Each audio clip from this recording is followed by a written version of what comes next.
जिसके दोनों ओर नीम और पीपल के घने पेड़ों की कतारें थी। मैं हैरान हूँ कि कांच का वह टुकड़ा आया कहाँ से, निधि ने भुनभुनाते हुए कहा। उसकी आवाज उनकी छत और बरामदे में भारी बारिश की आवाज में दबकर रह गई। उसने सावधानी से मोमबत्ती को स्टैंड में लगाया और कुर्सी में बैठ गई। अचानक स्टैंड पलटा और जोर से टेबल पर गिर पड़ा। यह इतना अचानक हुआ कि दोनों सन रह गई। जब टेबल क्लॉथ से धुआं निकलने लगा तब जाकर निधि हरकत में आई।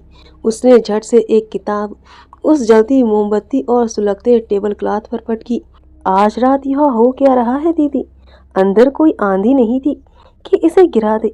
मनीषा नए टेबल क्लॉथ में बने काले छेद को घूर रही थी। वे तब तक एकदम सन्नाटे में बैठी रही जब तक कि 15 मिनट बाद बिजली फिर से नहीं आ गई।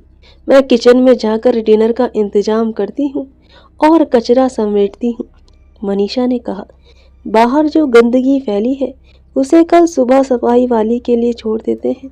और फिर किचन के दरवाजे पर खड़े होकर उसने हिदायत दी, दीदी याद रहे जब तक बाहर सफाई नहीं हो जाती तब तक नंगे पैर मत जाना। निधि ने हामी भरी और बिस्तर पर पसर गई। उसने टीवी ऑन किया लेकिन तूफानी मौसम की वजह से सैटेलाइट ट्रांसमिशन ठप था। उसने अपने मोबाइल में स्टोर किए गाने बजाए और अपनी आंखें बंद कर ली। थकान ने तुरंत ही उसे अपने आगोश में ले लिया और वह ऊँघने लगी। उसे अंदाजा नहीं था कि वह कितनी देर तक सोई, 15 मिनट या फिर 1 घंटा। नींद में किसी ने उसका नाम पुकारा। पुकार सुनकर ध्यान जैसी अवस्था में वह धीरे धीरे बरामदे के दरवाजे की ओर चलने लगी। उसने दरवाजा खोला। एक युवक बाहर खड़ा था। निधि, तुम मेरे घर में रहने क्यों चली आई? उस आदमी की आवाज में नाराजगी थी। तभी रसोई से प्रेशर कुकर की सीटी की आवाज आई जिसने उसे जगा दिया। धीरे धीरे वह उठकर बैठी। बाहर अब भी बारिश हो रही थी, वैसे आंधी अब थम गई थी। आखिर यह कैसा सपना था? एकदम सचमुच का लगा। उसने आंखें मलते हुए किचन की तरफ देखा। ऐसा लगा जैसे कोई अचानक अंदर दाखिल हुआ था। उसे कोई दिखाई नहीं पड़ा, बस एक झलक थी जो गायब हो गई। मनी, तुम किचन में हो क्या? निधि ने उठकर जाने की कोशिश नहीं की, बिस्तर पर बैठे बैठे ही पूछा। वह अब भी थकी हुई थी। ऐसा लग रहा था जैसे उस झपकी से कोई राहत नहीं मिली थी। और नहीं तो क्या, मनीषा की चिड़चिड़ाहट स्पष्ट थी। वह शिकायत नहीं कर रही है लेकिन चिढ़ गई है। निधि बिस्तर से उठी और किचन में चली गई। खाना तैयार करने के लिए शुक्रिया मनी, मैं तेरी मदद कर देती लेकिन दिन में इतना थक गई थी कि। ठीक है ना दीदी, मैंने भी डिनर तैयार करने में कोई ज़्यादा मेहनत नहीं की है, मुझे बस 10 मिनट लगे हैं। मैं जानती हूँ तुम थक गई हो। मैंने देखा तुम गहरी नींद में थी और इसलिए मैंने तुम्हें जगाया नहीं। सोचा खाना बन जाए फिर जाऊंगी। तुम कमरे में गई और फिर अभी अभी किचन में आई हो ना? मैंने देखा। नहीं दीदी, किचन में तो मैं पिछले 10 मिनट से हूँ, 1 सेकंड के लिए भी यहाँ से नहीं गई। और मैं मजाक नहीं कर रही हूँ, कसम से। लेकिन मैंने अभी अभी किसी को किचन में जाते देखा था, कसम से मैंने देखा था। तुम दिन में सपने देख रही हो, मनीषा ने मजाक में कहा।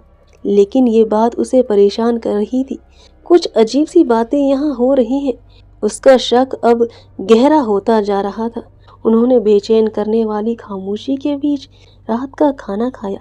उन्होंने आखिर में जब सोने के लिए बत्ती बुझाई तो दोनों को अजीब सा महसूस हो रहा था। अगले हफ्ते चीजें और बुरी हो गई।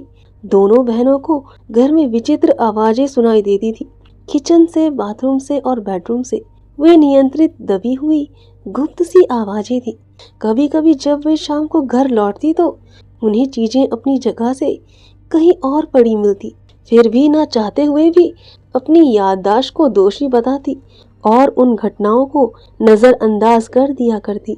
उन्होंने मकान मालकिन के जोड़ देने की वजह से पहले ही 3 महीने का किराया चुका दिया था जो वापस नहीं मिल सकता था। अपने नए घर में करीब 15 दिनों तक रहने के बाद, 15 दिनों में रहस्यमयी घटनाओं का आदी हो जाने के बाद मनीषा को 1 हफ्ते के लिए अपने ऑफिस के काम से सिंगापुर जाना था। जब से वह शिफ्ट हुई थी उसके बाद से निधि को पहली बार उस घर में अकेला रहना पड़ेगा। ये सोचकर वो काफी परेशान थी। ऐसा नहीं था कि अपने जीवन में पहली बार उसे अकेला रहना पड़ेगा, उसे इसकी आदत थी। मनीषा के साथ आने से पहले 1 साल तक अकेली ही रह रही थी, फिर भी वह डराने वाला एहसास की कि कोई वहाँ है। विचित्र भयावह आवाजें जैसी चीजें ऐसी थी जिनका अनुभव उसने जीवन में पहले कभी नहीं किया था। कई बार अपनी किताब से अचानक नजर उठाकर उसने देखने का प्रयास किया था, लेकिन किसे और क्या यह वह भी नहीं जानती थी।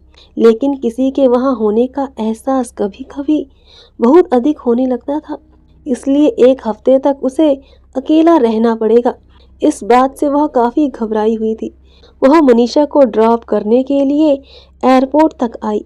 पता नहीं क्यों दीदी, लेकिन इस बार तुम्हें अकेला छोड़ते हुए मैं काफी घबराई हुई हूँ।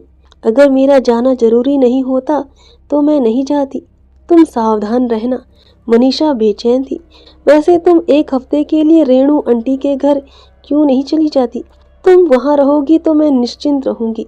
तुम चिंता मत करो मनी, मुझे कुछ नहीं होगा। तुम झटपट अपना काम खत्म करना और जल्दी लौट आना। निधि खुद को निर्भीक दिखाने के लिए मुस्कुराई, जबकि डर उसे भी लग रहा था। अपनी बहन को विदा करने के बाद उसने रास्ते में अपने लिए पिज्जा लिया। वह पिज्जा खाएगी, थोड़ा बहुत टीवी देखेगी और फिर जल्दी ही सो जाएगी। अगली सुबह देर से देर 8 बजे वह ऑफिस निकल जाएगी। उसने 9 बजे अपनी टीम की मीटिंग बुलाई थी। मन में इन योजनाओं के साथ निधि घर पहुंची और दरवाजा खोला। अंदर काफी अंधेरा था। लाइट का स्विच कितनी गलत जगह पर है। किसी भी घर में मुझे कभी उस तक पहुंचने के लिए कमरा पार नहीं करना पड़ता था।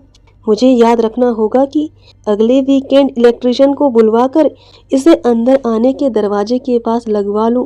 यही सोचते हुए उसने दरवाजा बंद कर दिया। उसने लंच को चेक किया और कमरे में आगे बढ़ गई। पर्दे खिंचे हुए नहीं थे।